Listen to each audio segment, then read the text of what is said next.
En Flandre, le mois sans plastique compromis par le coronavirus. Une tendance a vu le jour, il y a quelque temps déjà en Flandre, le mois de mai est désormais devenu un mois où l'on tente d'utiliser le moins de plastique possible. Mais la crise du coronavirus est venue compliquer la donne cette année. La campagne citoyenne qui en est à sa 3e édition s'intitule MEI, Plastic Vrije, mai sans plastique. Elle a été lancée par un groupe de femmes engagées.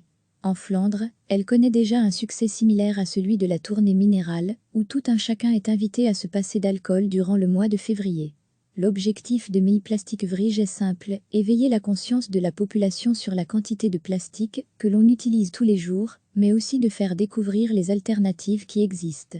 Sur le site internet de la campagne, on retrouve toute une série de conseils pour réussir au mieux son mois de mai sans plastique, en tentant notamment de respecter les 4 grands principes: refuser, réduire, réutiliser et recycler. Je vous rassure tout de suite, l'idée n'est pas de culpabiliser. Pour les organisateurs, le moindre geste compte et a le mérite d'être salué. Plastique et pandémie. Alors que le plastique a regagné du terrain en cette période de pandémie, les organisateurs avouent avoir hésité à maintenir l'édition 2020 par crainte que les gens ne suivent pas. Mais après réflexion, c'était selon eux le bon moment pour ouvrir les yeux des citoyens, alors qu'on est nombreux à rester chez soi et à avoir pu se rendre compte de l'incroyable accumulation de nos déchets. Et ces déchets, justement, ils sont plus que jamais en plastique. Depuis le début du confinement, les différentes enseignes de la grande distribution ont en effet remarqué une forte hausse de la vente des fruits et des légumes préemballés. Idem d'ailleurs pour le pain. La raison est simple, les consommateurs préfèrent éviter le vrac par peur d'être infectés. Une peur justifiée ? D'après différents experts interrogés par les médias flamands, le risque d'être contaminé par une pomme ou par une endive est vraiment minime.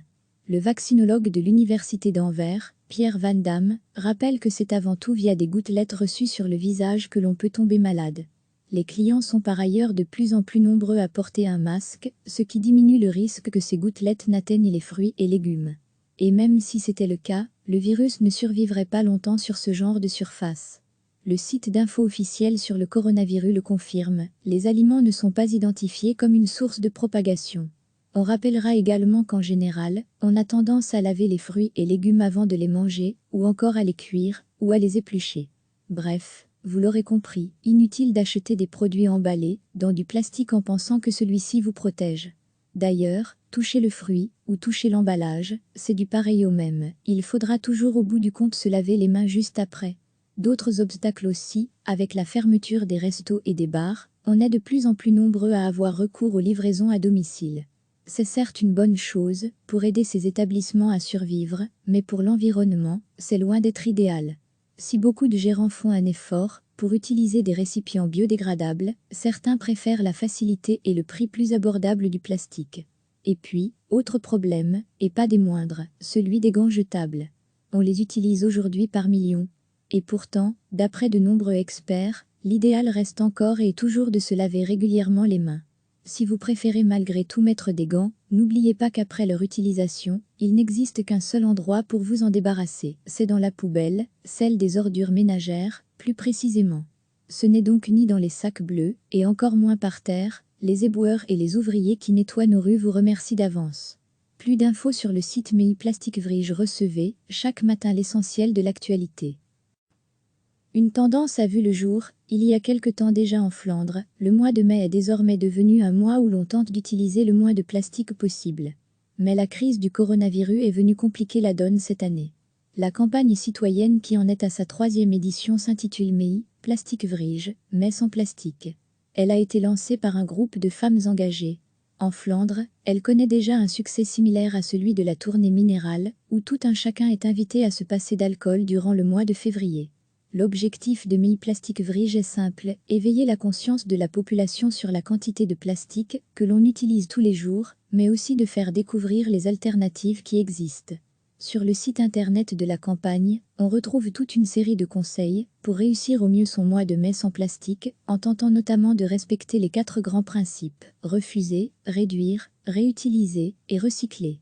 Je vous rassure tout de suite, l'idée n'est pas de culpabiliser. Pour les organisateurs, le moindre geste compte et a le mérite d'être salué. Plastique et pandémie. Alors que le plastique a regagné du terrain en cette période de pandémie, les organisateurs avouent avoir hésité à maintenir l'édition 2020 par crainte que les gens ne suivent pas. Mais après réflexion, c'était selon eux le bon moment pour ouvrir les yeux des citoyens, alors qu'on est nombreux à rester chez soi et à avoir pu se rendre compte de l'incroyable accumulation de nos déchets. Et ces déchets, justement, ils sont plus que jamais en plastique. Depuis le début du confinement, les différentes enseignes de la grande distribution ont en effet remarqué une forte hausse de la vente des fruits et des légumes préemballés. Idem d'ailleurs pour le pain. La raison est simple, les consommateurs préfèrent éviter le vrac par peur d'être infectés. Une peur justifiée? D'après différents experts interrogés par les médias flamands, le risque d'être contaminé par une pomme ou par une endive est vraiment minime. Le vaccinologue de l'université d'Anvers, Pierre Van Damme, rappelle que c'est avant tout via des gouttelettes reçues sur le visage que l'on peut tomber malade. Les clients sont par ailleurs de plus en plus nombreux à porter un masque, ce qui diminue le risque que ces gouttelettes n'atteignent les fruits et légumes. Et même si c'était le cas, le virus ne survivrait pas longtemps sur ce genre de surface. Le site d'info officiel sur le coronavirus le confirme, les aliments ne sont pas identifiés comme une source de propagation. On rappellera également qu'en général, on a tendance à laver les fruits et légumes avant de les manger, ou encore à les cuire, ou à les éplucher. Bref, vous l'aurez compris, inutile d'acheter des produits emballés, dans du plastique en pensant que celui-ci vous protège. D'ailleurs, toucher le fruit, ou toucher l'emballage, c'est du pareil au même, il faudra toujours au bout du compte se laver les mains juste après. D'autres obstacles aussi, avec la fermeture des restos et des bars, on est de plus en plus nombreux à avoir recours aux livraisons à domicile.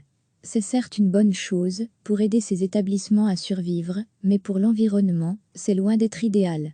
Si beaucoup de gérants font un effort, pour utiliser des récipients biodégradables, certains préfèrent la facilité et le prix plus abordable du plastique. Et puis, autre problème, et pas des moindres, celui des gants jetables. On les utilise aujourd'hui par millions.